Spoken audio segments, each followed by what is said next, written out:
Anatomy वाली पहली unit अपन ने कंप्लीट कर ली, टैक्सोनॉमी अपन ने एनिमल्स की कंप्लीट कर ली, सेल बायोलॉजी, फोटोसिंथेसिस और बात करूँ biotechnology, ecology, plant growth and development, genetics अपन ने कंप्लीट कर ली। अब हम बात करने वाले हैं एनिमल डेवलपमेंट बायोलॉजी वाली यूनिट के बारे में।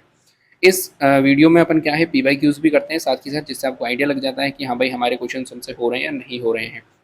और जो क्वेश्चन हैं अपन अपनी बुक में से लेते हैं, आपको सारी चीज़ें पता है, हर वीडियो में यही बोलता हूँ, बार बार बोल के आपका टाइम जो है वेस्ट में नहीं करूँगा।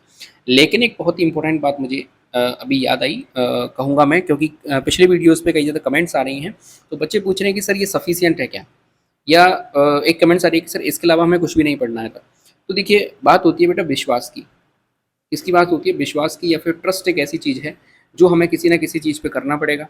आपके पास जो भी नोट्स हैं उन पे आपको ट्रस्ट करना पड़ेगा, जिस बुक से आप पढ़ रहे हैं उस पे आपको ट्रस्ट करना पड़ेगा, या जिस भी यूट्यूब चैनल से, जिस भी सर से आप पढ़ रहे हैं, जिस भी टीचर से आप पढ़ रहे हैं, उन पे आपको एक बार विश्वास करना पड़ेगा। बाकी देखिए पढ़ने का कोई भी और छोर नहीं है, ठीक है। और दूसरी चीज़ मैं आपको बता दूं कि जो भी एग्ज़ाम होता है उसमें जो 60 से 70% जो क्वेश्चंस आते हैं वो वही आते हैं जो हर किसी के नोट्स में आपको देखने के लिए मिल जाएंगे। आप मेरी पीरी पुरानी जो वीडियोज़ हैं उठा के देखेंगे तो उनमें आपको जो मैटर मिलेगा वो यही है जो हर किसी के नोट्स में अवेलेबल है। क्योंकि साइंस में ऐसी चीज़ है कि मैं कहीं बाहर से तो उठा के लेके नहीं आऊँगा कोई भी मैटर है, सबके नोट्स में वही मैटर आपको मिलेगा। कोई 1-2 पॉइंट 2-5 पॉइंट जो है ऊपर नीचे होते हैं, और पेपर में हमेशा 4 से 5 या 6 क्वेश्चन ऐसे आते हैं जो किसी को नहीं आते हैं, यानी कि पहली बार वो क्वेश्चन हर किसी ने देखे हुए होते हैं, उनसे किसी को फ़र्क भी नहीं पड़ता है, ठीक है।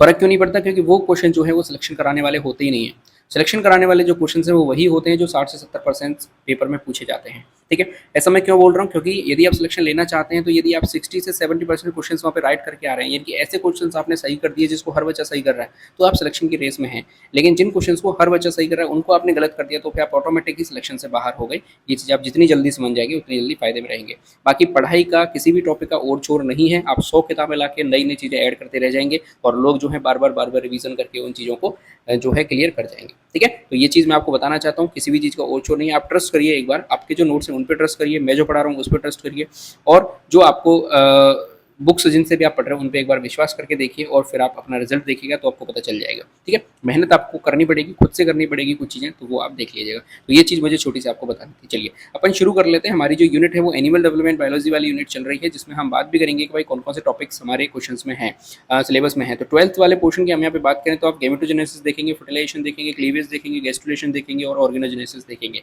ये तो आपके 12th स्टैंडर्ड लेवल के हैं। लेकिन BSc वाले पोर्शन में आप यदि देखने जाओगे तो एम्ब्रियोनिक मेम्ब्रेन हो गई, प्लेसेंटा हो गया, टेरिडोलॉजी हो गई, स्टेम सेल हो गई, टेस्ट ट्यूब बेबी हो गया, क्लोनिंग हो गई, फेट मैप्स हो गए, पार्थेनोजेनेसिस, एजिंग और रीजनरेशन। ये जो टॉपिक्स हैं ये आपके BSc वाले पोर्शंस में देखने के लिए मिल जाएंगे। सारे टॉपिक्स जो है मैं आपके क्लियर करवा दूंगा। वीडियो थोड़ी लंबी जरूर हो सकती है, जैसे इकोलॉजी वाली वीडियो थी, लेकिन आप देखेंगे तो उसमें ऑलमोस्ट टॉपिक्स जो है हम कवर कर चुके हैं। चलिए बिना कुछ देरी करते हुए अपन शुरू कर लेते हैं। हम जनरल इंट्रोडक्शन की बात कर लें एक बार कि भाई इसमें क्या क्या चीज़ें हमारे सामने रहती हैं। देखना, विज्ञान की वह शाखा जिसमें एम्ब्रियो और उसके डेवलपमेंट का अध्ययन किया जाता है उसको अपन क्या कहते हैं? एम्ब्रियोलॉजी कहते हैं, या फिर भ्रूणिकी हिंदी के अंदर कहा जाता है। फादर ऑफ एम्ब्रियोलॉजी कौन है? तो अरस्तु यानी अरिस्टोटल जो है उसके फादर ऑफ एम्ब्रियोलॉजी है। फादर ऑफ मॉडर्न एम्ब्रियोलॉजी कौन है? तो वॉन वेयर जो है फादर ऑफ मॉडर्न एम्ब्रियोलॉजी है। डेवलपमेंटल बायोलॉजी की हम यहाँ पे बात करें तो दो तरीके से हम इसका जो है स्टडी करते हैं। सबसे पहले होता है कि प्रसव या जन्म से पहले का जो अध्ययन किया जाता है उसको अपन प्री नेटल डेवलपमेंट बायोलॉजी कहते हैं। यदि हम जन्म के बाद की चीज़ों का अध्ययन करें तो उसको अपन पोस्ट नेटल डेवलपमेंट कहते हैं, ठीक है। देखना, ऑन्थोजेनिक डेवलपमेंट क्या होता है कि एक व्यक्ति के परिवर्तन का यदि हम अध्ययन करते हैं, एक व्यक्ति के परिवर्तन का यदि हम अध्ययन करते हैं, इंडिविजुअल डेवलपमेंट के परिवर्तन का यानी कि हम अध्ययन करते हैं तो उसके अपन ऑन्थोजेनिक डेवलपमेंट कहते हैं। यदि एक जाति के जीवों के इतिहास का अध्ययन किया जाता है तो उसको अपन फाइलोजेनिक डेवलपमेंट के अंदर किया जाता है, ठीक है। एक चीज आप समझिएगा, प्रोटो एंड्रस, दो शब्द आपको समझने पड़ेंगे पहले। दूसरा होता है प्रोटोगाइनस। प्रोटो एंड्रस का मतलब होता है कि स्पर्म का अंडाणु से पहले परिपक्व होना क्या कहलाता है? प्रोटो एंड्रस कहलाता है। एंड्रस जो शब्द है वो मेल से ही बन के निकला है। गाइनस जो शब्द है वो फीमेल से मिला है। इसका मतलब ही होता है ओवम या ओवम का शुक्राणु से पहले परिपक्व होना क्या कहलाता है? प्रोटोगाइनस कहलाता है। प्रोटो मतलब होता है पहले, गाइनस का मतलब होता है ओवम, ठीक है। तो ओवम का पहले परिपक्व होना क्या कहलाता है? प्रोटोगाइनस कहलाता है। ये सिंपल सी चीज थी। अब अपन आगे बढ़ते हैं। हमारा जो टॉपिक है वो यहाँ से स्टार्ट होने वाला है। पहला टॉपिक आप देखोगे तो वो है अपना गैमेटोजेनेसिस यानी कि युग्मक जनन। गैमेटोजेनेसिस होता क्या? सुनना, नर व मादा जननांगों से क्रम से नर व मादा गैमेट्स का यानी युग्मकों का निर्माण होना क्या कहलाता है? गैमेटोजेनेसिस या फिर युग्मक जनन कहलाता है। युग्मक जनन के दौरान होता क्या है? अर्धसूत्रीय विभाजन से कौन बनता है? अगुणित यानी युग्मकों का निर्माण होता है। हैप्लॉइड जो गैमेट्स हैं उनका फॉर्मेशन होता है। अर्धसूत्रीय विभाजन यहाँ पे होता है। ठीक है, आगे हम बात करते हैं कौन कौन से फेज होते हैं। तो 3 फेज में ये सारी प्रोसेस चलती होती है। पहला होता है मल्टीप्लिकेशन फेज, जिसे अपन गुणन अवस्था कहते हैं। दूसरी होती है ग्रोथ फेज, जिसे अपन वृद्धि प्रावस्था कहते हैं। और तीसरा होता है मैच्योरेशन फेज, जिसे अपन परिपक्वन अवस्था कह देते हैं। होता क्या है सुनना। सबसे पहले हम बात करें कि नर मनुष्य में प्राथमिक जनन अंग जो है वो वृषण है, आपको पता होगा, जिसे अपन टेस्टिस कहते हैं। इनमें पाई जाती है सेमनीफेरस ट्यूब्यूल्स, जहाँ पे होता है स्पर्मेटोजेनेसिस। अब हम स्पर्मेटोजेनेसिस से शुरू करने वाले हैं। जो ट्यूब्यूल्स होती है सेमनीफेरस ट्यूब्यूल्स, इनके पास पाई जाती है पीजीसी। पीजीसी मतलब होता है प्रीमोर्डियल जर्म सेल। और दूसरी होती है सर्टोली कोशिकाएं, या फिर जिन्हें अपन नर सेल कह देते हैं। इनसे ही किसका फॉर्मेशन होता है, स्पर्म का फॉर्मेशन होता है। जो प्रोसेस है वो आपको यहाँ पे समझनी पड़ेगी, क्योंकि इस चार्ट से क्वेश्चन बनता है, ध्यान रखिएगा।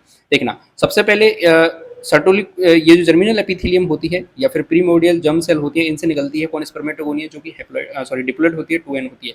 इसमें माइटोसिस होता है, यानी कि समसूत्री विभाजन होता है। समसूत्री विभाजन से ये दो कोशिकाओं में टूट जाती है। ठीक है, इसको जब ये टूट जाती है तो इसका नाम चेंज हो जाता है, क्या, स्पर्मेटोगोनिया। स्पर्मेटोगोनिया ए है, ये स्पर्मेटोगोनिया बी है। चूंकि ये समसूत्री विभाजन हुआ है, माइटोसिस हुआ है, इसलिए 2n ही रहेगी। ये मल्टीप्लिकेशन फेज है, क्योंकि यहाँ पे गुणा हुआ है, 1 से 2 बने हैं। ठीक है, अब हम बात करेंगे एक सेल को लेकर, हम बात कर रहे हैं स्पर्मेटोगोनिया बी की, हम यहाँ पे बात करेंगे तो इसको अपन कहेंगे प्राइमरी स्पर्मेटोसाइट। ये ग्रो करेगी, ग्रोथ का मतलब है ये वृद्धि करेगी, इसमें कोई भी मल्टीप्लिकेशन नहीं होगा, ये ग्रोथ करेगी, अपनी साइज को थोड़ा सा इंक्रीज करेगी। इंक्रीज होने के बाद इसमें होगा मियोसिस फर्स्ट। यहाँ से क्वेश्चन बन सकता है कि भाई अर्धसूत्री विभाजन प्रथम किसके अंदर होता है, प्राइमरी स्पर्मेटोसाइट के अंदर होता है, स्पर्मेटोगोनिया के अंदर होता है, स्पर्मेटिड्स के अंदर होता है, या फिर स्पर्मेटोजोआ के अंदर होता है। आपको पता होना चाहिए प्राइमरी स्पर्मेटोसाइट्स के अंदर क्या होता है, मियोसिस फर्स्ट होता है, इसको अपन ग्रोथ फेज के अंदर आती है। फिर जैसे ही मियोसिस फर्स्ट हो जाएगा तो ये दो कोशिकाओं में अलग अलग टूट जाएगी, और ये है जाएगी अब कौन सी, हैप्लॉइड हो जाएगी, जिसको अपन कहेंगे सेकेंडरी स्पर्मेटोसाइट। अब यहाँ पे मैचुरेशन यानी कि ये परिपक्वन फेज यहाँ पे आ जाएगा। अब वापस होगा मियोसिस सेकंड। क्या होगा, मियोसिस सेकंड। मियोसिस सेकंड जैसे ही होगा तो सेकेंडरी स्पर्मेटोसाइट का नाम चेंज होकर क्या बन जाएगा, स्पर्मेटिड्स बन जाएगा। और ये जो स्पर्मेटिड्स हैं यही आगे चल के क्या बनाएंगे, स्पर्मेटोजोआ बनाएंगे। इन्हीं को अपन कहेंगे स्पर्म कहेंगे। क्या कहेंगे, स्पर्म भी इन्हीं को कहेंगे। और ये जो होंगे स्पर्म कैसे होते हैं, हैप्लॉइड होते हैं, आपको पता होना चाहिए। एक प्राइमरी स्पर्मेटोसाइट से कितने बन रहे हैं, यहाँ पे 4 स्पर्म्स बन रहे हैं। या फिर मैं बात करूं कि एक स्पर्मेटिड से, एक स्पर्मेट से कितना बनता है, एक स्पर्म बनता है। ये चीज आपको ध्यान रखनी है, फिर से आपको बता देता हूं। अब देखना, स्पर्मेटिड से स्पर्म का बनना एक प्रोसेस कहलाती है, जिसको स्पर्मियोजेनेसिस कहते हैं। क्या कहते हैं, स्पर्मियोजेनेसिस कहते हैं। प्रीवियस क्वेश्चंस में क्वेश्चन पूछा गया, अभी हम सॉल्व करेंगे तो आपको बता भी दूंगा।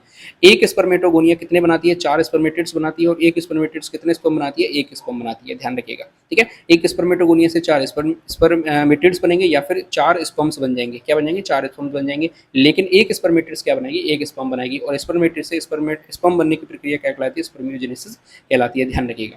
ठीक है, आगे बढ़ते हैं। स्पर्म का अपन स्ट्रक्चर देख लेते हैं, भाई स्पर्म किस प्रकार का होता है। विस्तृत आरेख की हम यहाँ पे बात करें तो इसके 3 भाग होते हैं। पहला होता है शीर्ष, जिसे अपन हेड कहते हैं। फिर होता है इसकी नेक यानी कि ग्रीवा वाला भाग। फिर होता है इसका मिड पीस, जिसे अपन मध्य भाग कहते हैं। और लास्ट में इसकी टेल होती है। जो शीर्ष भाग है उसमें एक्रोसोम पाया जाता है। प्रीवियस ईयर क्वेश्चंस में क्वेश्चन पूछा गया था 2022 वाले एग्जाम में। एक्रोसोम की बात करें तो इसमें हाइलोरोनिडेज नाम का एंजाइम पाया जाता है, जो कि प्रकार का प्रोटोलैक्टिक एंजाइम होता है। और इसमें क्रोमेटिन पाए जाते हैं, न्यूक्लियस इसके अंदर पाया जाता है। ग्रीवा की बात करें तो इसमें सेंट्रियोल पाए जाते हैं, प्रॉक्सिमल सेंट्रियोल होते हैं और डिस्टल सेंट्रियोल होते हैं। डिस्टल सेंट्रियोल ही आगे चल के क्या बनाएगा, एक्सियल फिलामेंट का निर्माण करता है। दूसरी इसकी मिड पीस की बात करें तो मिड पीस में क्या पाए जाते हैं, माइटोकॉन्ड्रिया पाए जाते हैं। यहाँ से भी प्रीवियस ईयर में क्वेश्चन पूछा गया है, ध्यान रखिएगा। इसमें ये चीज इंपॉर्टेंट हो जाती है। हार्मोनल की बात करें यहाँ पे तो एफएसएच जो है स्टिमुलेट करता है किसको, सर्टोली कोशिकाओं को। किसके लिए, एबीपी को, फॉर एबीपी इंड्यूस्ड स्पर्मेटोजेनेसिस करने के लिए। और इनहिबिन जो है नेगेटिव फीडबैक देता है किसको, एफएसएच को, भाई अब जो है स्पर्मेटिस का या फिर मैं बात करूँ स्पर्म का फॉर्मेशन हो गया है, तो अब इसको रोक दिया जाए। तो एफएसएच को स्टिमुलेट करता है किसको, एबीपी को। और जो नेगेटिव फीडबैक देता है वो कौन देता है, इनहिबिन देता है। इसको भी आप ध्यान रखिएगा। दूसरा हमारा टॉपिक आ रहा है गैमेटोजेनेसिस के अंदर ही, वो है oogenesis यानी कि अंडजनन। अब यहाँ पे क्या बनेगा, अंडाणु का निर्माण होगा। सुनना, मादाओं में अंडजनन जो है प्राथमिक जनन अंग अंडाशय के अंदर होता है, ओवरी के अंदर होता है। जन्म से लेकर परिपक्वन तक, यानी कि जब लड़की जो बर्थ लेती है और उसकी जो मैचुरेशन आती है, उसका कई पुटिकाएं जो बनकर है वो नष्ट हो जाती हैं। परिपक्वन के समय मादा में 60,000 से 80,000 तक प्राथमिक पुटिकाएं पाई जाती हैं, यानी प्राइमरी ग्रेन्यूल्स उसके अंदर पाई जाती हैं। सुनना, क्या होता है कि उसके पास ओगोनिया पाई जाती है, जो कि डिप्लॉयड होती है। एग मदर सेल जिनको अपन कहते हैं, उनके अंदर होता है माइटोसिस। इनकी जो फेज है वो वही चलेंगे। 3 ही फेज होते हैं। सबसे पहले होता है आपका पहले नंबर पे जो फेज होता है वो आपका मल्टीप्लिकेशन फेज होता है, गुणनावस्था होती है। दूसरी वृद्धि अवस्था होती है, ग्रोथ फेज होती है। तीसरे नंबर पे मैचुरेशन फेज होती है। तो माइटोसिस होगा। माइटोसिस में क्या होगा कि जो oogonia है वो प्राइमरी oocyte के अंदर कन्वर्ट हो जाएगी। ये कैसी रहेगी, 2n रहेगी। इसमें मियोसिस फर्स्ट होगा, जिससे एक से तो क्या बन जाएगी, पोलर बॉडी बन जाएगी, फर्स्ट पोलर बॉडी। और दूसरी क्या बन जाएगी, सेकेंडरी oocyte बन जाएगी, जो कि कैसी होगी, हैप्लॉइड होगी। इसमें फिर वापस मियोसिस सेकंड होगा। यदि फर्टिलाइजेशन हो जाता है तो, यदि फर्टिलाइजेशन हो जाता है तो मियोसिस सेकंड यहाँ से हो जाएगा। और ये क्या बन जाएगा, ooted बन जाएगा। ooted बनने के बाद इसके पास स्पर्म का एक और एन आ जाएगा, और ये आगे चल के किसमें कन्वर्ट हो जाएगी, जाइगोट के अंदर कन्वर्ट हो जाएगी। और यहाँ पे सेकंड पोलर बॉडी का फॉर्मेशन हो जाएगा। ठीक है, तो ये oogenesis यहाँ पे कंप्लीट हो जाती है। अब हम ओवम की स्ट्रक्चर की बात करें तो ओवम में जो है कई प्रकार की जो परत पाई जाती है, सबसे बाहरी परत होती है उसको अपन कोरोना रेडिएटा कहते हैं। उसके अंदर जो है जोना पेलिप्सिडा पाई जाती है। तीसरे नंबर पे जो है प्लाज्मा झिल्ली पाई जाती है, और इन प्लाज्मा झिल्ली और मैं बात करूँ जोना पेलिप्सिडा के बीच में एक स्पेस पाया जाता है जिसको अपन पेरीबिटाइलियन अवकाश कहते हैं। फिर अंदर की बात करें तो कॉर्टिकल जो ग्रेन्यूल्स है वो यहाँ पे पाई जाते हैं। फिर इसके अंदर हम देखेंगे तो न्यूक्लियस और न्यूक्लियोलस यहाँ पे पाई जाती है। पोल्स की बात करें तो दो प्रकार के पोल्स होते हैं किसी भी ओवम की बात करें तो। एक होता है एनिमल पोल, जहाँ पे पोलर बॉडीज पाई जाती हैं या जहाँ से पोलर बॉडीज निकलती हैं उसको अपन एनिमल पोल कहते हैं। उसके जो अपोजिट वाला जो पोल है वो वेजाइटल पोल कहलाता है। ह्यूमन के एग की हम यहाँ पे बात करें तो एलेसिथल प्रकार का होता है, यानी अपीत की। अपीत के मतलब जिसके अंदर पीतक नहीं पाया जाता, यॉर्कशायर जिसके अंदर नहीं पाया जाता उसको अपन एलेसिथल एग कह देते हैं। अगला हमारा टॉपिक आता है 4th नंबर पे फर्टिलाइजेशन, जिसे अपन निषेचन कहते हैं। तो लोकेशन की बात करें तो फर्टिलाइजेशन जो है फेल्पियन ट्यूब के एम्पुला वाले भाग में होता है। ये 4th डे होता है साइकिल के, जो कि वैलिड रहता है 24 से 48 घंटे के लिए। पहले स्टेप में बात करें तो एक रिएक्शन होती है जिसको अपन एक्रोसोमल रिएक्शन कहते हैं, यानी कि एक्रोसोम यहाँ पे आके रिएक्शन करता है। इसमें होता क्या है कि जो इस पर रिलीज होता है किसका, स्पर्मियोलाइसिन का, यानी कि कुछ एंजाइमों का समूह होता है जिसको अपन स्पर्मियोलाइसिन कहते हैं, वो रिलीज होते हैं। जिसमें सबसे पहला एंजाइम होता है हाइल्यूरोनिडेज नाम का एंजाइम, जो कि फॉलिकुलर सेल्स को हटाने का काम करता है। क्योंकि जैसे मान चलिए यहाँ से स्पर्म को एंट्री लेनी है तो इन सारी परतों को तोड़ के आना पड़ेगा, तब जाके वो अंदर आ पाएगा। तो एक एक परत वो हटाने का काम करेगा। सबसे पहले जो है हाइल्यूरोनिडेज नाम का एंजाइम आएगा जो कि फॉलिकुलर कोशिकाओं को हटाने का काम करेगा। दूसरे नंबर पर आएगा कोरोना पेनिट्रेटिंग एंजाइम। ये क्या करेगा, कोरोना रेडिएटा को हटाने का काम करेगा, डिस्ट्रॉय करेगा। फिर आएगा जोनोलाइसिन, जिसको एक्रोलाइसिन भी कह देते हैं। ये पेनिट्रेट करेगा किसके अंदर, जोना पेलिप्सिडा के अंदर ये पेनिट्रेट कर जाएगा। यदि आयंस की बात करें बहुत ही ज्यादा इंपॉर्टेंट हो जाता है, ध्यान रखिएगा। आयंस जो है कैल्शियम आयन और मैग्नीशियम आयन की यहाँ पे महत्वपूर्ण भूमिका हो सकती है। हो सकता है इस बार ये पेपर के अंदर पूछ लिया जाए। सेकंड स्टेप की हम यहाँ पे बात करें, कॉर्टिकल रिएक्शन होती है। कॉर्टिकल रिएक्शन क्या होती है, जो कॉर्टिकल ग्रेन्यूल्स होती है वो रिलीज करती है एक एंजाइम, किसमें, पेरीबेटालियन स्पेस में जो है एक एंजाइम जो है रिलीज किया जाता है, जो कि परमिएबिलिटी को रिड्यूस कर देते हैं। किसकी, जो प्लाज्मा मेम्ब्रेन है उसकी परमिएबिलिटी को क्या करते थे, रिलीज कर देते हैं, जिससे दूसरा स्पर्म जो है वहाँ पे एंट्री नहीं कर पाएंगे। यदि एक स्पर्म जो है एंटर कर गया है तो अब वहाँ पे दूसरा स्पर्म जो है एंटर नहीं कर पाएगा। इसको अपन मोनोस्पर्मी कहते हैं। यानी कि आपने देखा होगा कि एक ओवम में एक ही स्पर्म अंदर जा सकता है, बाकी के स्पर्म को बाहर ही छोड़ दिया जाता है, यानी कि केवल एक ही शुक्राणु का प्रवेश कर दिया जाता है। तो ये चीज़ आपको ध्यान रखनी है। चलिए आगे अपन बात करते हैं एम्फीमेक्सिस और प्रोन्यूक्लियस एंट्री के बारे में। जैसे ही एक्रोसोम रिएक्शन जो है वो क्या करती है, एग की जो कवरिंग है उसको रिमूव कर देती है। अब जो स्पर्म का जो हेड होता है वो कहाँ कर जाता है, वो प्लाज्म के अंदर एंट्री कर जाता है। यहाँ से देखिए इसने जंग जीत ली, जंग जीतने के बाद ये सबको रप्चर करता हुआ आगे की तरफ आ गया। अब यहाँ से इसका जो प्रोन्यूक्लियाई है, मेल का जो प्रोन्यूक्लिया है वो अंदर एंट्री करेगा और यहाँ पे किसके पास जाएगा, फीमेल प्रोन्यूक्लिया के पास जाएगा। कैरियोगामी यानी कि एम्फीमेक्सिस क्या होता है, नर व मादा का प्राक केंद्र का जो संलयन होता है, यानी कि फ्यूजन ऑफ मेल फीमेल का जो प्रोन्यूक्लिया होता है, दोनों का फ्यूजन क्या कहलाता है, कैरियोगेमी कहलाता है या फिर एम्फीमेक्सिस कहलाता है। फिर क्या होगा, जाइगोट का फॉर्मेशन होगा और म्यूसिस सेकंड जो है यहाँ पे कंप्लीट हो जाएगी। ये चीज आपको समझनी है। फिर अगला टॉपिक आता है हमारा क्लीवेज। क्लीवेज जो है स्टार्ट हो जाती है कैसे, जाइगोट में तेज गति से होने वाले समसूत्री विभाजन जिससे ब्लास्टोसिस्ट या फिर ब्लास्टुला का निर्माण होता है, उसे अपन क्या कह देते हैं, क्लीवेज कह देते हैं। ध्यान रखिएगा, एक सिंगल सेल होती है, जाइगोट होती है, फिर इसमें फर्स्ट क्लीवेज होता है 30 घंटे के बाद, जिससे ये एक कोशिका से दो कोशिकाएं बन जाती हैं। इसमें क्या होता है कि कोशिकाओं का विभाजन लगातार चलता हुआ रहता है। फिर सेकंड क्लीवेज जो है 40 घंटे के बाद होता है, जिससे 4 सेल स्टेज बन जाती है। फिर थर्ड क्लीवेज थर्ड डे होता है जिसमें 8 सेल स्टेज बन जाती है।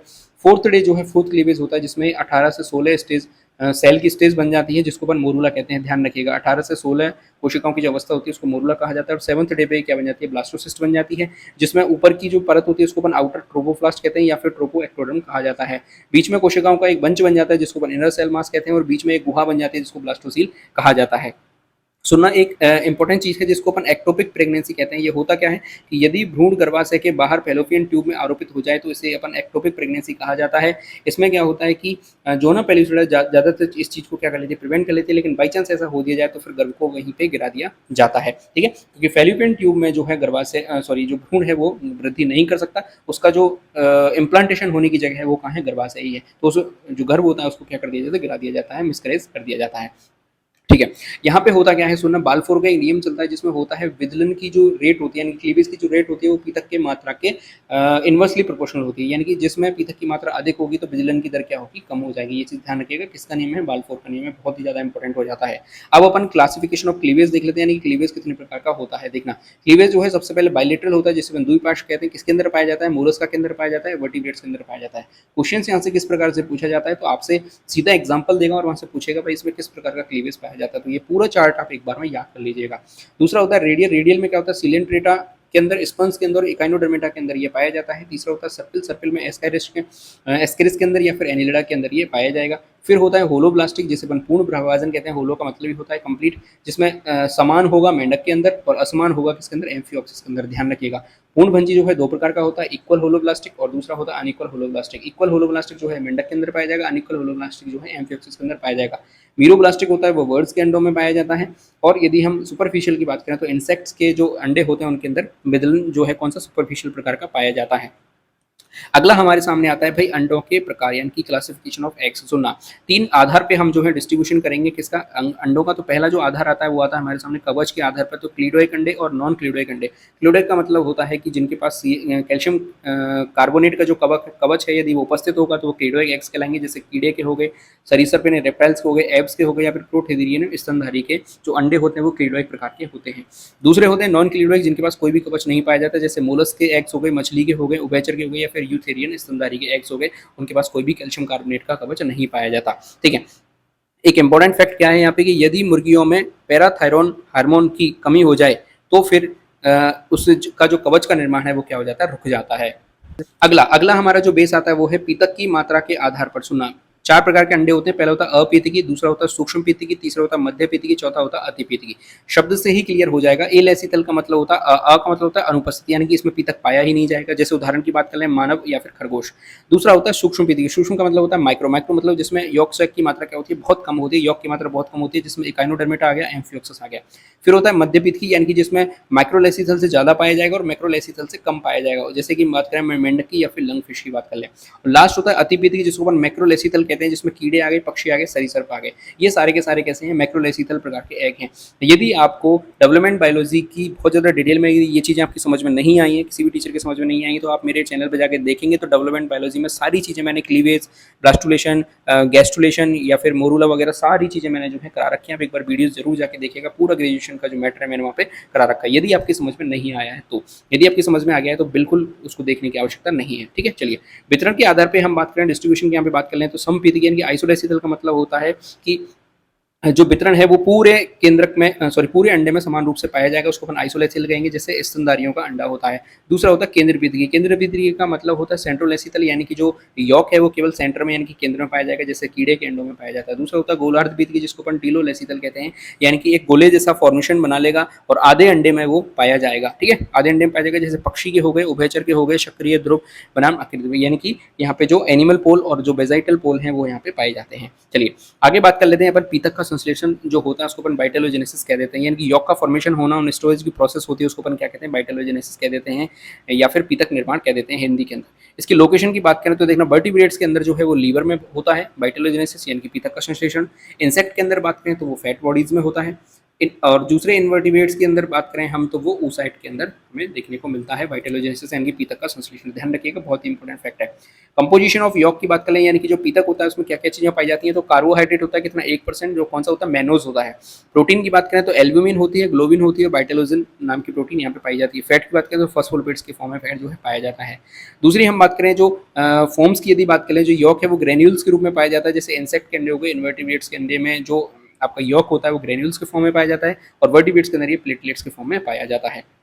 ठीक है, चलिए अगला हमारा टॉपिक आता है गैस्ट्रुलेशन। गैस्ट्रुलेशन क्या होता है, सुनना, ब्लास्टुला जब बन गया तो ब्लास्टुला की कोशिकाओं में जो मूवमेंट होता है उससे क्या बनता है, गैस्ट्रुला का निर्माण होता है, और इन गतियों को मोर्फोजेनिक मूवमेंट कहते हैं। इस पे आप बिल्कुल हाईलाइट लगा दीजिएगा, पेपर में हो सकता है प्रश्न पूछ लिया जाए कि गैस्ट्रुलेशन में जो मूवमेंट होता है कोशिकाओं का उसका नाम क्या है, तो मोर्फोजेनेटिक जो मूवमेंट होता है, आकार जननीय जो गतियां होती हैं वो गैस्ट्रुलेशन में पाई जाती हैं। ठीक है, पहले क्या हुआ था, बोक्ट नाम के साइंटिस्ट ने सबसे पहले वाइटल स्ट्रेनिंग की तकनीक द्वारा फीड मैप्स यहाँ पे बनाए थे। अभी हम फीड मैप्स पढ़ेंगे तो आपको पता भी चल जाएगा। यहाँ पे जो चीजें आपको पता चल जाएंगी, जैसे 3 लेयर का फॉर्मेशन हो जाता है, एक्टोडर्म का फॉर्मेशन, मेसोडर्म का फॉर्मेशन, और बीच में जो गुहा बन जाती है उसको अपन आर्केंट्रॉन कहते हैं। यहाँ से पीवाईक्यूज पूछा गया है, ध्यान रखिएगा, अभी अपन सॉल्व भी कर लेंगे। और यहाँ पे एक छिद्र बन जाता है, उस छिद्र को अपन कहते हैं ब्लास्टोपोर। ठीक है, की पॉइंट्स कौन कौन से सुनना, 3 प्राथमिक जनन स्तरों का फॉर्मेशन यहाँ से होता है, यानी कि जो एक्टोडर्म है, मेसोडर्म है, एंडोडर्म का फॉर्मेशन यहीं से होना शुरू होता है। नई जो बनने वाली कैविटी उसको आर्केंट्रॉन कहा जाता है या फिर प्राइमेट गट कहा जाता है, जो कि आगे चल के क्या बनेगी, एलिमेंट्री कैनाल का फॉर्मेशन करेगी। ब्लास्टोपोर से जो है आगे यदि माउथ का फॉर्मेशन होगा तो उसको हम प्रोटोस्टोम कहेंगे, यदि एनस का फॉर्मेशन होगा तो उसको हम ड्यूटेरोस्टोम प्रकार के जीव कहेंगे। आगे हम बात भी करेंगे, देखना।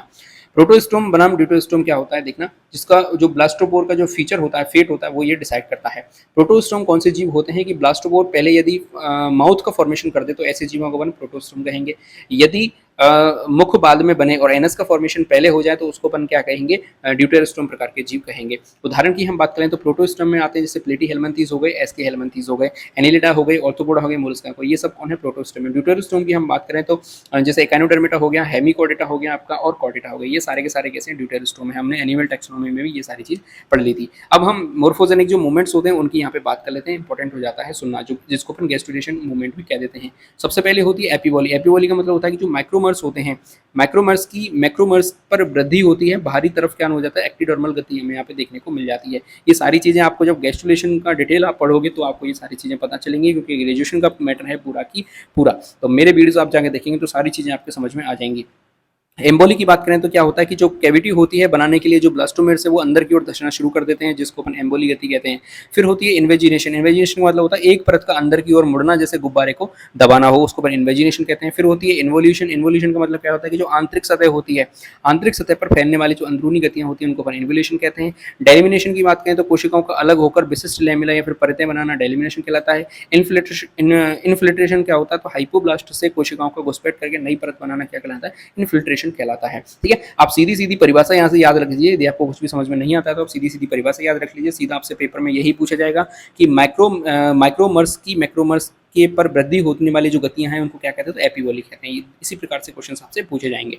चलिए, गैस्ट्रुलेशन और जो लेयर का फॉर्मेशन वो किस प्रकार से होता है। सबसे पहले अपने भ्रूणीय डिस्क के निर्माण की यहाँ पे बात करें तो जो आंतरिक कोशिका समूह होता है, यानी कि जो इनर सेल मास होता है, मैंने आपको बताया था, वो यदि कोरक गुहा के ऊपर एपीब्लास्ट के रूप में बनना शुरू हो जाए, ठीक है, और हाइपोब्लास्ट में व्यवस्थित हो जाता है, यानी कि ऊपर का जो इनर सेल मास होता है वो किस रूप में व्यवस्थित हो जाता है, एपीब्लास्ट के रूप में व्यवस्थित हो जाता है। और जो ब्लास्टोसील है उसमें हम बात करें जो नीचे की चीज होती है वो हाइपोब्लास्ट के अंदर कन्वर्ट हो जाती है, यानी कि जो इनर सेल मास है ये दो भागों में कन्वर्ट हो जाता है, ऊपर का भाग एपीब्लास्ट और नीचे का भाग हाइपोब्लास्ट हो जाता है, जिससे एक डिस्क का निर्माण हो जाता है जिसको अपन एम्ब्रियोलर डिस्क कह देते हैं। ठीक है, चलिए, इसके बाद क्या है, झिल्लियों का निर्माण होगा, एक्स्ट्रा एम्ब्रियोनिक मेम्ब्रेन्स का फॉर्मेशन होगा। कैसे, एपीब्लास्ट के ऊपर की जो कैविटी होती है उसको अपन एमनियोटिक कैविटी कहते हैं। ठीक है, और जो बाह्य भ्रूणीय जनस्तर होता है, यानी कि जो एक्स्ट्रा एम्ब्रियोनिक मेसोडर्म होती है उससे और ट्रोपोब्लास्ट का निर्माण होता है। ठीक है, जैसे आप यहाँ पे देखोगे ये तो आपकी डिस्क का फॉर्मेशन हो गया, इसके ऊपर एमनियोटिक कैविटी बन गई जिससे एमनियन बनेगी, और बाहर की तरफ क्या बनेगी, कोरियन बनेगी, और बीच में क्या बन जाएगा, यॉक सैक बन जाएगा, जिसको अपन एक्स्ट्रा एम्ब्रियोनिक मेसोडर्म कहते हैं। यदि हम प्राइमेटिक स्टेक और इन्विजिनेशन की यहाँ पे बात करने वाले हैं तो गैस्ट्रुलेशन में 3 जनन स्तर बनते हैं, आपको पता होगा, एक एक्टोडर्म होता है, एक एंडोडर्म होता है, एक मेसोडर्म होता है। फिर एक प्रिमिटिक स्ट्रिक होती है, इसको क्या कहते हैं, जो एपीप्लास्ट की पृष्ठ सतह पर एक खांच का निर्माण होता है। यहाँ से क्वेश्चन पूछा जा सकता है, इसका नाम आपसे पूछा जा सकता है कि एपीप्लास्ट की पृष्ठ सतह पर एक खांच का निर्माण होता है जिसको क्या कहते हैं, उसको प्राइमेटिक स्ट्रिक कह देते हैं। ध्यान रखिएगा, ये आपको एपीब्लास्ट दिख रहा है, इस एपीब्लास्ट के अंदर की तरफ धंसना शुरू करेगी जिससे खांच बन जाएगी, ग्रूव बन जाएगी, जिसको अपन क्या कहेंगे, प्रिमिटिक स्ट्रिक कहेंगे।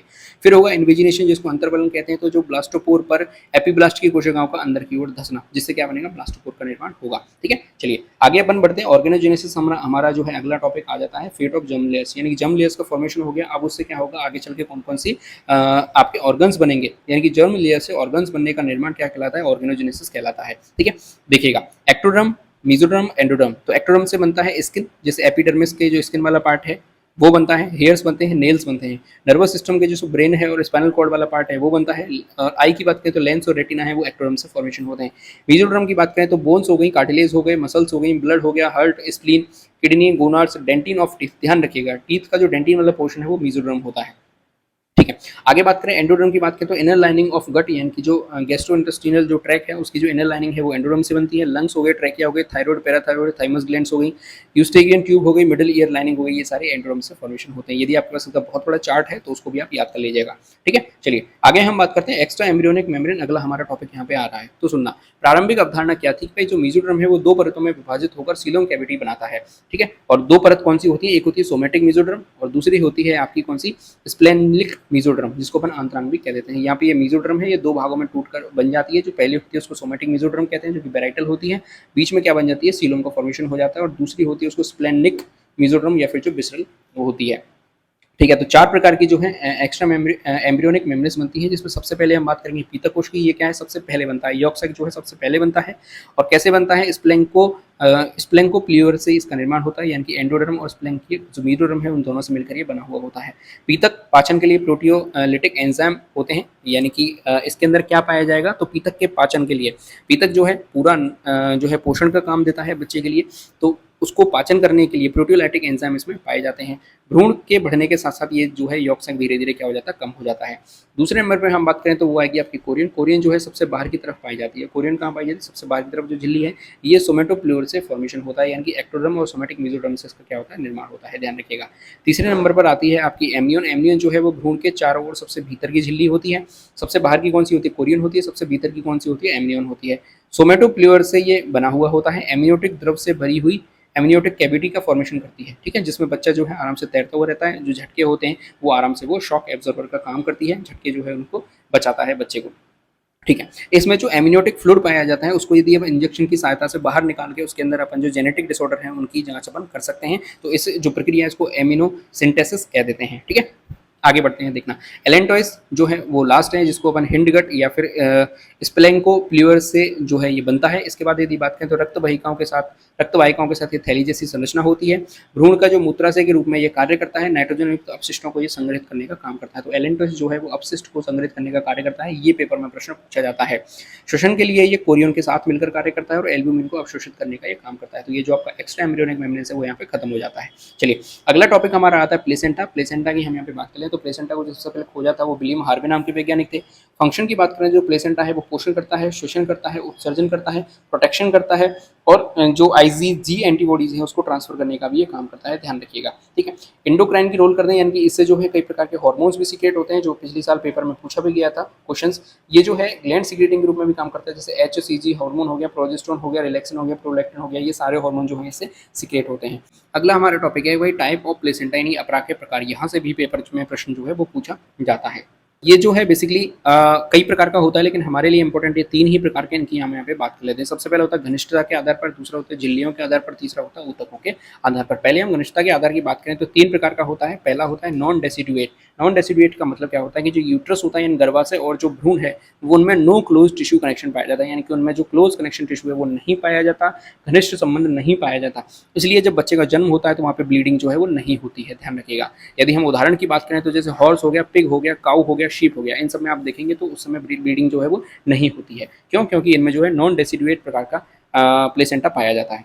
दूसरा होता है डेसिडुएट। डेसिडुएट का मतलब होता है जो यूट्रस और फीटस है इनमें क्लोज कनेक्शन पाया जाता है, यानी कि जो मदर की यूट्रस होता है और बच्चे का जो फीटस है उसके मध्य क्या पाया जाता है, क्लोज कनेक्शन पाया जाता है। मैटरनल जो टिश्यू होते हैं यानी कि माता के जो टिश्यू होते हैं वो शेड होते हैं, यानी कि उनमें जो है नष्ट होता है, उनका कुछ भाग जो नष्ट होता है, जिसकी वजह से क्या होती है, ब्लीडिंग होती है। जैसे ह्यूमंस में आप देखेंगे, मंकी में आप देखेंगे, डॉग में देखेंगे, रैबिट में देखेंगे, ठीक है। अगला होता है कॉन्ट्राडेसिडुएट। कॉन्ट्राडेसिडुएट का मतलब क्या होता है कि जो फीटल और यूट्राइन पार्ट्स हैं हैवीली डिस्ट्रॉयड हो जाते हैं, यानी कि इनके मध्य अत्यधिक घनिष्ठ संबंध होता है और जन्म के दौरान क्या होता है, ज्यादातर जो आपका यूट्रस का जो भाग है वो क्या हो जाता है, नष्ट हो जाता है या फिर उसको एब्सॉर्ब कर लिया जाता है, जैसे मोल हो गए या फिर पैरामेल्स आपके हो गए। दूसरा हमारे सामने आता है भाई झिल्लियों के आधार पर। तो देखना हमें अभी पिछली जो स्लाइड है उसमें 4 झिल्लियां पढ़ ली थी। पहले हम बात करेंगे यॉर्क सैक प्लेसेंटा। इसमें क्या होता है कि जो यॉर्क सैक और कोरियन दोनों प्रकार की झिल्लियां जो है मेम्ब्रेन यहाँ पे यानी कि इसमें कोरियन में पाई जाती है और यॉर्क सैक भी प्रेजेंट होता है, जो किस में पाया जाता है, मार्शुपियल्स में पाया जाता है। दूसरा होता है कोरियोनिक। कोरियोनिक में क्या होता है कि केवल और केवल कोरियोनिक मेम्ब्रेन पाई जाती है, केवल और केवल कोरियोनिक मेम्ब्रेन यहाँ पे पाई जाती है, जैसे ह्यूमन हो गया, एप हो गए, मंकीज हो गए।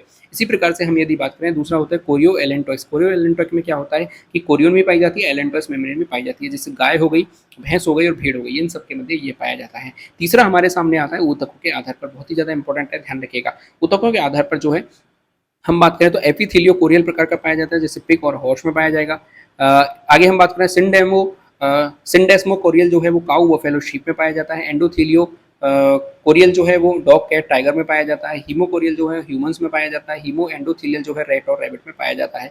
यहाँ से क्वेश्चन आपसे पूछा गया था, पीवाईक्यूज की हम यहाँ पे बात कर लें, आगे हम देखेंगे तो और भी आपको पता चल जाएगा, ठीक है। चलिए आगे हम बात कर लेते हैं। अगली हमारा जो टॉपिक आता है वो आ रहा है एनिमल क्लोनिंग और स्टेम सेल से हम यहाँ पे बात कर लेते हैं। देखना एनिमल जो क्लोनिंग है उसमें जो मेथड यूज किया जाता है वो somatic cell transfer method use किया जाता है, ये मैंने पहले भी आपको बता दिया, बस अपन यहाँ पे पढ़ लेते हैं। क्लोनिंग क्या होती है, तो जो जीव है उसको आनुवंशिक रूप से जनक के बिल्कुल समान होता है, उसको अपन क्लोन कह देते हैं। मेथड की बात करें तो एग सेल से अपन न्यूक्लियस निकालते हैं, फिर सोमेटिक सेल का न्यूक्लियस उसमें डालते हैं जिससे जाइगोट बनता है और जाइगोट को अपन ट्रांसफर कर देते हैं उसके फीमेल के अंदर और उससे जो है क्लोन शिशु का फॉर्मेशन हो जाता है, जैसे डॉली शिप में हुआ था। सुनना, यहाँ पे हमने क्या किया, एक सेल ली, एग सेल ली, उसमें से हमने न्यूक्लियस को सेपरेट कर लिया, ठीक है। फिर हमने क्या किया, दूसरी सेल ली, सोमेटिक सेल ली, उसका न्यूक्लियस हमने सेपरेट कर लिया और इस सेल के अंदर हमने उसको क्या करा दिया, एंटर करा दिया, जिससे किसका फॉर्मेशन हो जाएगा, अब यहाँ पे जाइगोट का फॉर्मेशन हो जाएगा और जाइगोट से क्या बन जाएगा, एम्ब्रियो बन जाएगा और एम्ब्रियो से क्या बन जाएगी, क्लोनशिप यहाँ पे बन जाएगी। ठीक है, स्टेम सेल की हम यहाँ पे आगे डिटेल में और बात करने वाले हैं। जो स्टेम सेल बैंक है वो लिक्विड नाइट्रोजन यानी कि 196 सेंटीग्रेड पर क्रायोपोजिशन के द्वारा उनको सुरक्षित रखा जाता है। स्टेम सेल जो होती है वो ट्रांसफर हो जाते हैं किसी भी टिश्यू और किसी भी ऑर्गन्स के अंदर, जिसकी हम आगे बात करने वाले हैं। देखना, स्टेम सेल क्या होती है, एक प्रकार की अनडिफरेंशिएटेड कोशिकाएं होती है जो अन्य कोशिकाओं में बदलने की क्षमता रखती है। तीन प्रकार की होती है, टोटिपोटेंट होती है, मल्टीपोटेंट होती है, यूनिपोटेंट होती है। टोटिपोटेंट का मतलब होता है पूर्ण शक्त, पूर्ण शक्त का मतलब होता है किसी भी कोशिका में रूपांतरित हो सकती है, जैसे जाइगोट हो गया, अर्ली ब्लास्टोमियर्स होती है, ये पूरा का पूरा ऑर्गन या फिर पूरा का पूरा जीव है, ये बना सकती है, किसी भी कोशिका में रूपांतरित हो सकती हैं। ठीक है, मल्टीपोटेंट का मतलब क्या होता है कि अनेक प्रकार की कोशिकाओं में बदल सकती हैं, जैसे बोन मेरो हो गई, आरबीसी हो गई, डब्ल्यूबीसी हो गई। और यूनिपोटेंट का मतलब क्या होता है, केवल एक ही प्रकार की कोशिकाएं ये बना सकती हैं। अगला आता है टेस्ट ट्यूब बेबी, जिसके ऊपर इन विट्रो फर्टिलाइजेशन कहते हैं, ये आप बार बार पढ़ते होंगे, आपके नोट्स के अंदर भी देखने को मिल जाएगा। निषेचन जो है प्रयोगशाला में कृत्रिम रूप से कराया जाता है और भ्रूण को माता के गर्भाशय में रोपित कर दिया जाता है। सारी चीजें बिल्कुल जो नेचुरल है उसी प्रकार से होती हैं। इंपॉर्टेंट चीज यहाँ पे यह है कि 1978 के अंदर विश्व का प्रथम परख चिन्हली जो शिशु है वो लुइस जॉय ब्राउन था, ध्यान रखिएगा, इंपॉर्टेंट है। और भारत का जो प्रथम है वो कुमारी हर्षा है या फिर कुमारी ध्रुविया, जिसका नाम है कनुप्रिया अग्रवाल। ठीक है, आगे हमारा जो इंपॉर्टेंट पॉइंट है वो आता है टेरिटोलॉजी। टेरिटोलॉजी क्या होती है, तो भ्रूण में होने वाली विकृतियों का अध्ययन, यहीं से प्रीवियस ईयर में क्वेश्चन पूछ लिया गया था, अभी हम आगे बात भी करेंगे। तो टेरिटोलॉजी होती क्या है कि भ्रूण में होने वाली जो विकृतियां, यानी कि बच्चे में कोई डिफेक्टिव तो नहीं आ रहे हैं, डिफेक्ट्स तो नहीं आ रहे हैं, उसको पढ़ने के लिए अपन किसका अध्ययन करते हैं, टेरिटोलॉजी में उसका अध्ययन किया जाता है। और जो विकृति उत्पन्न करने वाले पदार्थ होते हैं उसको अपन टेरिटोजेंस कहते हैं। प्रमुख टेरिटोजेंस कौन से, उनके प्रभाव क्या, प्रभाव क्या, सबसे पहले होता है निकोटिन, जो रक्त संचार को प्रभावित करता है, जिससे भ्रूण का शारीरिक विकास रुक जाता है। इसलिए ये कहा जाता है कि जो प्रेग्नेंट लेडी है उसको ना तो शराब का सेवन करना चाहिए, तंबाकू का सेवन नहीं करना चाहिए, अच्छी चीजें खानी चाहिए और जो एंटीबायोटिक्स होते हैं उनका भी कम यूज करना चाहिए। दूसरा होता है एल्कोहल। एल्कोहल जो है फीटल एल्कोहल सिंड्रोम जो है उसको कॉज करता है, जिससे बच्चे का जो जबड़ा है, जबड़े का जो आकार है वो छोटा हो जाता है, मानसिक विकास में उसका प्रभावित होता है। फिर होता है वायरस के संपर्क में यदि महिला आ गई है तो रूबेला संक्रमण से शिशु में अंधापन आ सकता है, बहरापन आ सकता है या फिर मोतियाबिंद भी हो सकता है। यदि एक्सरेज और यूवी रेज के संपर्क में वो आ गई है तो म्यूटेशन को प्रेरित करती है और आनुवंशिक रोग की संभावना जो है बढ़ जाती है। इसलिए जो प्रेग्नेंट वुमेन होती हैं उनको डॉक्टर सलाह देते हैं कि आप कम से कम जो एक्सरेज है वो करवाइए। ठीक है, चलिए अगला हमारे सामने टॉपिक आता है अनिषेक जनन, पार्थेनोजेनेसिस जिसे अपन कहते हैं। तो चार्ल्स बोनेट नाम के साइंटिस्ट द्वारा इसको खोजा गया था। इसमें क्या होता है कि कोई भी निषेचन नहीं होता, गैमेट्स का कोई भी संलयन नहीं होता। ठीक है, यानी कि बिना निषेचन के कोई संतति बन जाए। पार्थेनोजेनेसिस मतलब क्या होता है कि बिना निषेचन के, बिना युग्मकों के संलयन के कोई संतति बन जाए तो उसको अपन अनिषेक जनन या फिर पार्थेनोजेनेसिस कहते हैं। और जो संतति बन रही है उसको क्या कहा जाता है, पार्थेनोजेनेट कहा जाता है। पार्थेनोजेनेसिस है वो दो प्रकार का होता है, सबसे पहले होता है प्राकृतिक, दूसरा होता है कृत्रिम। प्राकृतिक में भी ये बेसिकली तीन प्रकार का होता है। सबसे पहले होता है अरेनोटॉकी, दूसरा होता है थैलीटॉकी और तीसरा होता है एम्फीटॉकी। अरेनोटॉकी में क्या होगा कि जो ओवम होगा बिना निषेचन का ही किसका फॉर्मेशन कर देगी, भ्रूण का फॉर्मेशन कर देगी और इससे जो बनने वाले होते हैं वो हमेशा क्या बनते हैं, नर बनते हैं, ध्यान रखिएगा। इससे जितने भी नए जीव बनेंगे वो हमेशा कैसे होंगे, नर होंगे। जैसे उदाहरण की बात करें तो टिक्स हो गई, माइट्स हो गई और हनी बी का जो ड्रोन वाला पार्ट है वो होता है नर, आपको पता होगा। तो इससे हमेशा क्या बनेंगे, नर बनेंगे। दूसरा होता है थैलीटॉकी। थैलीटॉकी का मतलब है ये डिप्लॉयड होती है, इसमें ओवम होता है 2n और जिससे भ्रूण का फॉर्मेशन भी होता है वो भी कैसा होता है, 2n होता है। और इसमें हमेशा कौन बनती है, मादा बनती है। कौन बनती है, मादा बनती है, ध्यान रखिएगा। उदाहरण की बात करें जैसे एफिड्स हो गए, रोटिफर्स हो गए, लेसार्टा छिपकली हो गई या फिर कैरासीनियस हो गई, मछली हो गई। ठीक है, ये सब कैसे हैं, ओवम जो है इसका 2n होता है, डिप्लॉयड होता है और जो भ्रूण है वो भी कैसा बनता है, डिप्लॉयड बनता है, ध्यान रखिएगा। और तीसरा मैं आपको बता रहा था एम्फीटॉकी। एम्फीटॉकी का मतलब है इससे नर भी बन जाते हैं और मादा भी बन जाते हैं। आगे हम बात करते हैं भाई आर्टिफिशियल पार्थेनोजेनेसिस ट्रिगर्स कौन कौन से होते हैं, यानी कि यदि हम आर्टिफिशियली पार्थेनोजेनेसिस को करवाएं तो उसको अपन कृत्रिम अनिषेक जनन कहते हैं। लेकिन को ट्रिगर करने वाले कौन होते हैं, यदि हमने हीट शॉक लेके हम उसको करवा सकते हैं, इलेक्ट्रिक शॉक देके अपन करवा सकते हैं या फिर ब्लड के कॉन्टैक्ट में लाके अपन इसको करवा सकते हैं, अनफर्टिलाइज एग के द्वारा हम उसको करवा सकते हैं या फिर ऑर्गेनिक सॉल्वेंट के द्वारा भी हम उसको करवा सकते हैं, जैसे फैटी एसिड हो गया, ईथर हो गया, एल्कोहल हो गया। ठीक है, इसके अलावा कुछ कार्बनिक आयंस के द्वारा भी हम इसको करवा सकते हैं, जैसे सोडियम हो गया, पोटेशियम हो गया, कैल्शियम हो गया। ये सारे के सारे क्या है, आर्टिफिशियल पार्थेनोजेनेसिस को ट्रिगर करने वाले ट्रिगर्स हैं। ठीक है, अब हमें यहाँ पे समझना होगा हनी बी का जो लाइफ साइकिल होता है वो कैसे होता है, तो सुनना। यानी कि यहाँ पे एक होती है रानी जो कि कैसी होती है, 2n होती है, उसके पास जो गुणसूत्र है वो 32 है। उसमें होता है मियोसिस, मियोसिस से क्या बनता है, ओवम बनता है। क्या बनता है, ओवम बनता है। ओवम जो है यदि निषेचित हो जाए किसके द्वारा, ड्रोन से, शुक्राणु द्वारा निषेचित कर दिया जाए, जो कि कैसा होता है, हैप्लॉइड होता है, उससे क्या बनेगा, जाइगोट बनेगा। क्या बनेगा, जाइगोट बनेगा। और जाइगोट से जो लार्वा बनेगा उसको अपन ग्रुव लार्वा कहेंगे। यदि उस ग्रुव लार्वा को क्या खिलाया जाए, रॉयल जेली खिलाया जाए तो वो क्या बनेगी, रानी मधुमक्खी बनेगी जो मादा होगी और वो फर्टाइल होगी। यदि उसको शहद खिलाया जाए, हनी खिलाया जाए तो वो क्या बनेगा, वर्कर बनेगा, यानी श्रमिक बनेगा और मादा होगी और कैसे होगी, स्टेराइल होगी, बांझ होगी। ध्यान रखिएगा, बहुत ही इंपॉर्टेंट है। ठीक है, यदि ओवम से बिना निषेचन के, विदाउट फर्टिलाइजेशन भ्रूण का निर्माण हो जाए तो उसको अपन पार्थेनोजेनेसिस करते हैं। उससे जो संतति बनती है उसको पार्थेनोनेट कहा जाता है और उससे क्या बनेंगे, हमेशा ड्रोन बनेंगे जो नर होंगे, हैप्लॉइड होंगे और कैसे होंगे, फर्टाइल होंगे। ठीक है, ये सिंपल सी चीज आपको समझनी पड़ेगी। चलिए अगला टॉपिक हमारे सामने आ रहा है नियोटेनी और पीडोजेनेसिस। तो ये जो शब्द है इसके बारे में सबसे पहले कोलवेन नाम के साइंटिस्ट ने बताया था। किसने बताया था, कोलवेन नाम के साइंटिस्ट ने बताया था। पोल वैन नाम के साइंटिस्ट ने सबसे पहले इसके बारे में बताया था। कहीं भी आपके लिख रहा हो तो लिख लेना, क्योंकि ये प्रीवियस ईयर क्वेश्चंस में पूछा गया है, ध्यान रखिएगा। ठीक है, होता क्या है सुनना, यदि कोई लार्वा के लक्षण वयस्क अवस्था में भी देखे जाएं, यानी कि कोई जंतु है वो वयस्क अवस्था में आ गया है लेकिन उसमें लार्वा के लक्षण अभी भी उपस्थित है, तो उसको अपन कहेंगे क्या, नियोटेनी। दूसरा, यदि लार्वा अवस्था में ही कोई जंतु वयस्क की तरह जनन करने लगे तो उसको अपन क्या कहेंगे, पीडोजेनेसिस कहेंगे। ये हमें देखने को मिलता है एक्सोलोटल लार्वा के अंदर हमें देखने को मिलता है। ठीक है, दूसरा एम्फीबिया वर्ग का जो लार्वा होता है, टेटपोल लार्वा, उसके अंदर ये हमें देखने को मिल जाते हैं। जो नियोटेनी होती है उसके दो कारण होते हैं। सबसे पहले होता है एक्सटर्नल फैक्टर, क्या होता है, जैसे ठंडे जल में ताप व प्रकाश की कमी हो गई या भोजन की प्रचुरता मिल रही है तो फिर क्या होगा, यहाँ पे कायांतरण रुक जाएगा। कायांतरण रुक जाएगा तो फिर यहाँ पे क्या शुरू हो जाएगी, नियोटेनी जो है वो शुरू हो जाएगी। अगला इंटरनल फैक्टर क्या हो सकते हैं कि यदि लार्वा में थायरोक्सिन की कमी रह जाए, यानी कि थायरोइड ग्रंथि जो है वो ढंग से काम नहीं कर रही है तो थायरोक्सिन की कमी आ गई, तो ऐसे में जो लार्वा है उसका कायांतरण क्या होगा, प्रभावित होगा। कायांतरण प्रभावित होगा तो नियोटेनी की संभावना जो है यहाँ पे बढ़ जाती है। दो प्रकार के फैक्टर होते हैं। चलिए अगला जो है टॉपिक हमारे सामने आ रहा है रीजनरेशन, जिसको अपन पुनरुद्भवन कहते हैं। पुनरुद्भवन की अवधारणा जो है उसका मतलब क्या होता है कि जो खोए हुए अंगों या फिर क्षतिग्रस्त अंगों को पुनः प्राप्त करना क्या कहलाता है, पुनरुद्भवन कहलाता है। ये निचले अकशेरुकी प्राणियों में अलैंगिक जनन के रूप में क्या करता है, कार्य करता है।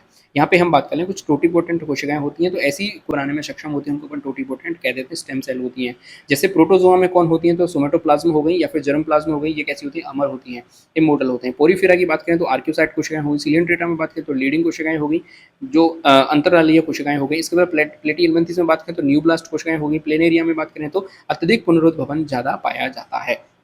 एक एपिजेनिक लॉ क्या कहता है, एक वोल्फ नाम का जीव होता है जिसको यूरोडेल्स के अंदर आता है वो, तो उसमें पुनरुद्भवन जो है वो जीन प्रोग्रामिंग, यानी कि जो जीन प्रोग्राम होती है उसमें परिवर्तन या फिर अभिव्यक्ति के माध्यम से होता है। जैसे वोल्फ में आंख के लेंस को पुनर्जीवित किया जा सकता है। ठीक है, पुनरुद्भवन के प्रकार की हम यहाँ पे बात कर लें, बहुत इंपॉर्टेंट हो जाता है। तो पहला होता है एपीमॉर्फोसिस। एपीमॉर्फोसिस क्या होता है कि केवल क्षतिग्रस्त हुए भाग को पुनर्जीवित किया जाए।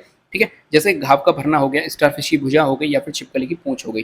दूसरा मॉर्फोलेक्सिस क्या होता है कि एक टुकड़े से पूरा जीव जो है पुनर्जीवित हो जाता है, यानी कि किसी जीव ने अपना छोटा सा टुकड़ा तोड़ा, तोड़ने के बाद उससे वापस पुनर्जीव बन गया। जैसे हाइड्रा के अंदर अपन देख लेते हैं, आर्क्यूसाइट हो गई, लीडिंग कोशिकाएं हो गई, इनसे भी यही चीज होती है। दूसरा होता है सुपर रीजनरेशन। सुपर रीजनरेशन का मतलब क्या होता है कि एक कट साइट पर एक अतिरिक्त अंग का बढ़ना क्या कहलाता है, सुपर रीजनरेशन कहलाता है, जैसे सैलामेंडर के अंदर हमें देखने को मिलता है। चौथा आता है हमारे सामने हेटेरोमॉर्फिस। हेटेरोमॉर्फिस क्या होता है कि क्षतिग्रस्त साइट पर पूरी तरीके से अलग अंग का बढ़ जाना। जैसे पेलिन्यूरस की बात करें तो यहाँ पे आंख की बजाय क्या आ जाता है, एंटीना आ जाता है। दोनों में समझना, सुपर रीजनरेशन का मतलब तो होता है कि एक कट साइट लग गई, कहीं पे कट लग गया, वहाँ पे एक दूसरा अंग का जो है निर्माण हो जाएगा, जैसे सैलामेंडर में होता है। हेटेरोमॉर्फिस में क्या होता है कि जो क्षतिग्रस्त साइट है उस पर जो है नया ही अंग का निर्माण यहाँ पे हो जाएगा। ठीक है, तो ये चार प्रकार के पुनरुद्भवन होते हैं। आगे बात करें, यहाँ पे आप देख सकते हैं जैसे मॉर्फोलॉक्सिस जो है, इसमें हम बात करें तो खोए हुए अंग या संरचना का पुनर्निर्माण हो जाता है, जैसे हाइड्रा की हम यहाँ पे बात कर लेते हैं। एपीमॉर्फोसिस जो है इसमें हम देखेंगे तो जो सैलामेंडर है उसके पैर या फिर छिपकली की पूंछ जो है इसके यहाँ पे एग्जाम्पल हो जाते हैं। ठीक है, अब यहाँ पे पुनरुद्भवन की कुछ बारीकियां देख लेते हैं। जैसे होती है ऑटोटॉमी। ऑटोटॉमी का मतलब क्या होता है कि जानवर का अपने शरीर के हिस्से को स्वचालित रूप से अलग करना, यानी कि जो जानवर होता है वो स्वतः ही अपनी जो शरीर का हिस्सा है उसको अपने आप ही हटा देता है, उसको अपन ऑटोटॉमी कहते हैं। जैसे हम कभी छिपकली को भगाने जाते हैं तो जैसे ही उसे खतरा महसूस होने लगता है वो तुरंत अपनी पूंछ जो है छोड़ देती है। वो एक प्रकार का उसका अनुकूलन है अपने आप को बचाने के लिए, कि जिससे आदमी है या फिर कोई भी शिकारी है उसका ध्यान जो है वो पूंछ पे चला जाए और वो बच के वहाँ से निकल जाए। तो जैसे छिपकली अपनी पूंछ को गिरा देती है तो वो किसका एग्जाम्पल है, ऑटोटॉमी का हो सकता है, पेपर में क्वेश्चन से बन जाए। दूसरा होता है एबिसरेशन। एबिसरेशन क्या होता है कि तनाव में आंतरिक अंगों को बाहर थूकना, उन्हें पुनर्जीवित करना, यानी कि कई बार जो है कोई एनिमल ऐसा हो गया, जैसे होलोथुरिया की बात करें या फिर एकाइनोडेर्मेटा की बात करें, तो वो क्या करते हैं कि जो आंतरिक अंग होते हैं उसको बाहर निकाल लेते हैं, और वापस उसकी जगह दूसरा जो है अंग वापस वहाँ पे बन जाता है। इसको अपन एबिसरेशन कहते हैं, ध्यान रखिएगा। ठीक है, उभयचर अंग का जो पुनरुद्भवन है उसके चार चरण होते हैं, यानी कि जो एम्फीबियंस होते हैं उनमें जो रीजनरेशन होता है उसके चार स्टेप होते हैं। सबसे पहले होगा प्री ब्लास्टोमा का निर्माण होगा, फिर ब्लास्टोमा का निर्माण होगा, फिर डी डिफरेंशिएशन होगा और लास्ट में क्या होगा, रीडिफरेंशिएशन की फॉर्मेशन यहाँ पे हो जाएगी। अब देखना क्या होता है, एक मेटाप्लेसिया होता है और क्या होता है, मॉड्यूलेशन होता है। मेटाप्लेसिया का मतलब क्या होता है कि अंग पुनर्जनन के दौरान हड्डी की जगह उपास्थि का बन जाना। इनकी मेटाप्लेसिया का मतलब क्या होता है कि जैसे कि रीजनरेशन हुआ, वहाँ पे हड्डी थी, हड्डी की जगह क्या बन गई, उपास्थि बन गई, तो उसको अपन कहेंगे मेटाप्लेसिया कहेंगे। मॉड्यूलेशन का मतलब क्या होता है कि यदि हड्डी की जगह हड्डी बनी रही तो उसको अपन मॉड्यूलेशन कहेंगे, ध्यान रखिएगा। अगला हमारे सामने आता है फेट मैप, बहुत इंपॉर्टेंट है, समझिएगा। फेट मैप का मतलब क्या होता है कि जो प्रारंभिक भ्रूण होता है, इनकी जो अर्ली एम्ब्रियो होता है, जैसे ब्लास्टुला हो गया, गैस्ट्रुला हो गया, उसमें कौन सा भाग भविष्य में क्या बनाएगा, उसका आरेखीय निरूपण यदि हम करते हैं, उसका ग्राफिकल यदि हम निरूपण करते हैं तो उसको अपन क्या कहेंगे, फेट मैप कहेंगे। यानी कि सिंपल भाषा में यदि हम समझें तो जो ब्लास्टुला है या फिर गैस्ट्रुला है उसमें हमने किसी सेल का ये डिसाइड कर लिया, या फिर हमें ये देखना है कि ये भविष्य में जाके कौन सा ऑर्गन बनाएगा, उसका यदि हम आरेखीय निरूपण कर लें तो उसको अपन क्या कहेंगे, फेट मैप्स कहेंगे। ठीक है, प्राथमिक जो फेट मैप है वो वोग्ट नाम के साइंटिस्ट ने बनाया था। किसने बनाया था, एम्फीबियन के एग का बनाया था। इसमें तीन चार प्रकार की चीजों का यूज किया जाता है। सबसे पहले होता है प्राकृतिक मार्किंग, यानी कि उस कोशिका को अपन मार्क करेंगे, तो मार्क करने के लिए किस किस चीज़ों का यूज़ किया जाएगा, यहाँ से पेपर में क्वेश्चन पूछा जाता है, पहले पूछा भी गया है, ध्यान रखिएगा। प्राकृतिक मार्किंग की बात करें तो प्राकृतिक पिगमेंट का प्रत्यक्ष अवलोकन जैसे कॉकलिन ने किया था। सबसे पहले किसने किया था? कॉकलिन नाम के वैज्ञानिक ने किया था स्टाइला के ऊपर, और ट्यूनिगेट के अंगों का जो है सबसे पहले फीट मैप इन्होंने बनाया था। दूसरा होता है कृत्रिम मार्किंग। आर्टिफिशियल मार्कर्स कौन होते हैं? जैसे महत्वपूर्ण अभिरंजन करके जो बोक्ट ने किसका यूज किया था? कार्बन विधि का यूज किया था, रेडियो लेवल विधि का यूज किया था, फ्लोरोसेंट विधि का यहाँ पे यूज किया था। हिस्टोकेमिकल या फिर साइटोकेमिकल क्या होते हैं कि इसमें चयापचय गतिविधि का यूज किया जाता है, मेटाबॉलिक एक्टिविटी को ट्रैक किया जाता है, और मेलानिन, ग्लाइकोजन या फिर एल्कलाइन फॉस्फेटेज का यहाँ पे क्या किया जाता है? उपयोग किया जाता है। यहाँ पे आप देख लीजिएगा, सारी चीज मैंने आपको बता दी है। जैसे diagram made at the blastula stage to predict future organs, ठीक है। जैसे प्राकृतिक मार्कर की हम यहाँ पे बात करें तो सबसे पहले किसने यूज किया था? कॉन्क्लेन ने। यहाँ से क्वेश्चन जो है बन सकता है, ध्यान रखिएगा। जो एसिडियन एग को इन्होंने लिया और लेने के बाद इन्होंने जो है 4 जोन बनाए। यदि क्लियर जोन दिख रहा है इसका मतलब वो किसका निर्माण किया था? उसने एक्टोडर्म का निर्माण किया था। जो लाइट ग्रे था उसने न्यूरल कॉर्ड का निर्माण किया था। डार्क ग्रे था उसने एंडोडर्म का फॉर्मेशन किया था, और जो येलो था उसने मेसोडर्म का फॉर्मेशन किया था। यहाँ से पेपर में प्रश्न बन सकता है, ध्यान रखिएगा। सीधा पेपर में प्रश्न बनेगा कि कॉकलिन ने जो एसिडियन एग का प्राकृतिक मार्कर का उपयोग करके फेट मैप्स बनाए थे उसमें डार्क ग्रे निरूपित करता है। डार्क ग्रे कलर किसको निरूपित करता है? तो एंडोडर्म को निरूपित करता है, ध्यान रखिएगा। इस तरीके के पेपर में क्वेश्चन बन सकते हैं। आर्टिफिशियल मार्कर की यहाँ पे बात करें तो जैसे जैविक अभिरंजक हो गए, कौन कौन हो गए? बॉक्ट नाम के साइंटिस्ट ने यूज किया था किसको? अगार जेल को, जिसमें डाई कौन सी डाली थी? Nile blue sulphate, Bismarck brown. ये पेपर में प्रश्न पूछा गया था प्रीवियस ईयर क्वेश्चंस में, ठीक है। जेनस ग्रीन हो गए, तो यहाँ से जो है डाई के बारे में पूछ गया था। आप देखिए कितना डीपली क्वेश्चन बना था। To stain cell without killing them, यानी उनको किल ना करने के बाद सीधा ही उन पर क्या लगा दिया? करंट लगा दिया, और जैसे ही ऑर्गन का फॉर्मेशन हुआ तो हमें पता चल गया कि भाई हाँ भाई इसने कौन सी कोशिका का निर्माण या फिर किस कोशिका से इसका निर्माण हुआ है। दूसरा होता है कार्बन पार्टिकल। कार्बन पार्टिकल जो है स्पार्ट ने यूज किया था, sticking carbon to cell surface पे उसको लगा दिया था, ठीक है, उस पर छिड़क दिया था सेल की सरफेस पर स्पार्ट नाम के वैज्ञानिक ने। तो यहाँ से क्वेश्चन पूछे जा सकते हैं साइंटिस्ट के नाम से भी। दूसरा होता है रेडियो एक्टिव मार्कर्स होते हैं, जिसको रोजन बॉस नाम के साइंटिस्ट ने किया था। रेडियो एक्टिव थायमिडीन का किसका यूज किया था? थायमिडीन का यूज किया था, ध्यान रखिएगा, बहुत ही ज्यादा इंपॉर्टेंट है। चलिए आगे हम बात कर लेते हैं। लास्ट हमारा जो टॉपिक आ रहा है वो है एजिंग या फिर सेंसेसेंस जिसे कहते हैं। तो निषेचन से लेकर मृत्यु तक जीव में होने वाले जो परिवर्तन होते हैं उसको अपन सेंसेसेंस या फिर एजिंग कहते हैं। तो मनुष्य की आयु का वर्गीकरण जो है 3 प्रकार से किया जाता था। पहला होता है क्रोनोलॉजिकल एज, जो कि समय वर्ष के रूप में हमारी ईयर बताई जाती है। दूसरी होती है बायोलॉजिकल एज, जिसे जैविक आयु कहते हैं, जो हमारी शारीरिक या फिर उपपक्षी क्रियाओं के आधार पर बताई जाती है, उसको अपन बायोलॉजिकल एज कहते हैं। तीसरी होती है साइकोलॉजिकल एज, मनोवैज्ञानिक आयु, जिसमें सीखने की क्षमता या व्यवहार के आधार पर बताया जाता है कि ये तो छोटे बच्चों की जैसा व्यवहार करता है, तो वो हमारी मेंटल कैपेसिटी और बिहेवियर को देख के बताया जाता है कि ये तो छोटे बच्चों जैसा व्यवहार करता है, ठीक है। तो ये हमारी एजिंग या फिर सेंसेसेंस हो जाता है। तो इस तरीके से हमारा जो टॉपिक है वो यहाँ पे सारे कंप्लीट हो चुके हैं। अब अपन प्रीवियस ईयर क्वेश्चंस की यहाँ पे बात कर लेते हैं। देखना, देखिए पहला क्वेश्चन आ रहा है हमारे सामने कि विदलन के बारे में असत्य कथन को बताइए। असत्य कथन के बारे में हमें बताना है कि भाई विदलन का जो है यानी कि क्लीवियस के बारे में कौन सा जो है रॉन्ग स्टेटमेंट है। देखना, चूजे में सतही अंशभंजी जो विदलन होता है, प्रत्येक विभाजन के पश्चात कोशिकाओं की वृद्धि होती है। मेंढक में पूर्णभंजी असमान विदलन होता है, या फिर तीव्र डीएनए प्रतिकृति और बिना वृद्धि के कोशिका विभाजन होता है। यदि इसके राइट ऑप्शन की बात करें तो यहाँ पे बी ऑप्शन जो है बिल्कुल करेक्ट आंसर हो जाएगा। क्यों? क्योंकि जो क्लीवेज होता है उसमें एम्ब्रियोनिक डेवलपमेंट की ये सबसे पहले प्रारंभिक अवस्था है, ठीक है, जिसमें जाइगोट जो है वो रैपिडली माइटोटिक डिवीजन करता रहता है, जिसमें उसकी ग्रोथ नहीं होती है। ध्यान रखना, उसमें वृद्धि नहीं होती है, कोशिकाओं में जो है वृद्धि नहीं होती, ग्रोथ नहीं होती है, बल्कि क्या होता है कि जो हर डिवीजन हो रहा है यानी कि प्रत्येक विभाजन के बाद कोशिकाएं जो है आकार में छोटी होती जाती है, जिससे अपन क्या कहते हैं? ब्लास्टोमेर कह देते हैं। ध्यान रखिएगा, कोशिकाओं में वृद्धि नहीं होती। जैसे मान चलिए ये पहले एक कोशिका थी, अब जैसे इसमें डिवीजन होंगे, इससे 2 कोशिका बनेंगी तो इन दोनों कोशिकाओं का आकार क्या हो गया? छोटा हो गया। फिर इन दूसरी 4 बनेंगी तो इन चारों कोशिकाओं का आकार छोटा हो गया। फिर इनसे 8 बनेंगी तो इस तरीके से कोशिकाओं का आकार जो है वो छोटा होता जाता है। तो यहाँ पे बी ऑप्शन क्या है? बिल्कुल राइट आंसर हो जाएगा। अगला क्वेश्चन देखना, कितना ईजी क्वेश्चन आया था। टेरिटोलॉजी किसका अध्ययन है? संक्रामक रोगों का बिल्कुल नहीं, स्टेम कोशिकाओं का बिल्कुल नहीं, जन्मजात विक्रियों का या फिर कैंसर का। तो सी ऑप्शन यहाँ पे बिल्कुल इसका राइट आंसर हो जाएगा। टेरिटोलॉजी जो है एम्ब्रियोलॉजी की वह शाखा है जिसमें जो जन्मजात विकृतियां होती हैं उनका अध्ययन किया जाता है, ठीक है। और जो टेरिटोलॉजी में जिस अध्ययन करते हैं यानी कि जो जन्मजात विकृतियां देने वाले होते हैं उनको अपन क्या कहते हैं? टेरिटोजन कहते हैं। क्या कहते हैं? टेरिटोजन कहते हैं, जिनकी वजह से क्या होती है? जन्मजात विकृतियां होने के चांस रहते हैं। जैसे एल्कोहल हो गई, निकोटिन हो गई, वो हमने पढ़ लिया था पहले, ठीक है। अगला क्वेश्चन देखना, अपरा का वह प्रकार जिसमें गर्भाशयी उपकला संयोजी ऊतक क्षतिग्रस्त हो जाता है, पहली चीज, तथा कोरियोनिक उपकला मात्र रक्त वाहिका को एंडोथेलियल से संपर्कित रहती है। तो यदि हम इसमें राइट ऑप्शन की बात करें तो यहाँ पे जो है हीमोकोरियल प्लेसेंटा राइट ऑप्शन हो जाएगा, जो कि किसमें पाया जाता है? मानव में पाया जाता है, ठीक है। तो डी ऑप्शन यहाँ पे इसका क्या हो जाएगा? करेक्ट आंसर हो जाएगा। अगला क्वेश्चन देखना, निम्न में से कौन सा शुक्राणु निर्माण की घटनाओं का सही क्रम है? तो सबसे पहले अपन इधर आ जाते हैं, जैसे स्पर्मेटोगोनिया हो गई, स्पर्मेटोजोआ हो गई, प्राइमरी स्पर्मेटो। तो स्पर्मेटोजोआ तो सेकंड नंबर पे आएगा ही नहीं, ठीक है। अगला देखना, स्पर्मेटोगोनिया से प्राइमरी स्पर्मेटोसाइट बनेगी, स्पर्मेटेड नहीं बनेगा। फिर स्पर्मेटोगोनिया से प्राइमरी स्पर्मेटोसाइट बनेगी, सेकेंडरी स्पर्मेटोसाइट बनेगी, स्पर्मेटोजोआ नहीं बनेगा। फिर स्पर्मेटोगोनिया बनेगी, प्राइमरी स्पर्मेटोसाइट बनेगा, सेकेंडरी स्पर्मेटोसाइट बनेगा, स्पर्मेटेड बनेगा, स्पर्मेटोजोआ बनेगा। तो डी ऑप्शन यहाँ पे बिल्कुल इसका करेक्ट आंसर हो जाएगा। ठीक है, चलिए अगला क्वेश्चन आता है भाई, कुत्तों और बिल्लियों में पाए जाने वाले अपरा यानी कि प्लेसेंटा का कौन सा प्रकार होता है। तो यहाँ पे यदि हम बात कर लेंगे, विस्तृत होता है, यहाँ पे देखिए डिफ्यूज होता है, डिस्कॉइडियल होता है, जोनरी होता है, या फिर कोटिलियनेड्री होता है। तो यहाँ पे सी ऑप्शन जो है इसका यहाँ पे राइट आंसर हो जाएगा। ठीक है, कुत्ता और बिल्ली में जो प्लेसेंटा पाया जाता है वो कौन सा होता है, जोनरी प्रकार का होता है, प्लेसेंटा होता है। इसमें क्या होता है, जो कोरोनिक विलाई है उनकी एक पट्टी जो कि घेराबंदी क्षेत्र में क्या रहती है, व्यवस्थित रहती है। चलिए आगे अपन बढ़ते हैं, अगला क्वेश्चन हमारे सामने आ रहा है भाई, स्पर्मेटिड की शुक्राणु में परिवर्तन की प्रक्रिया क्या कहलाती है। स्पर्मेटोजेनेसिस कहलाती है, नहीं। स्पर्मिएशन कहलाती है, स्पर्मेटोगोनिया कहलाती है, नहीं। स्पर्मियोजेनेसिस कहलाती है, स्पर्मिएशन भी नहीं कहलाती। डी ऑप्शन यहाँ पे क्या होगा, इसका राइट आंसर हो जाएगा। ठीक है, स्पर्मियोजेनेसिस क्या होती है कि जो स्पर्मेटेड है वो स्पर्मेटोजोआ में कन्वर्ट हो जाती है।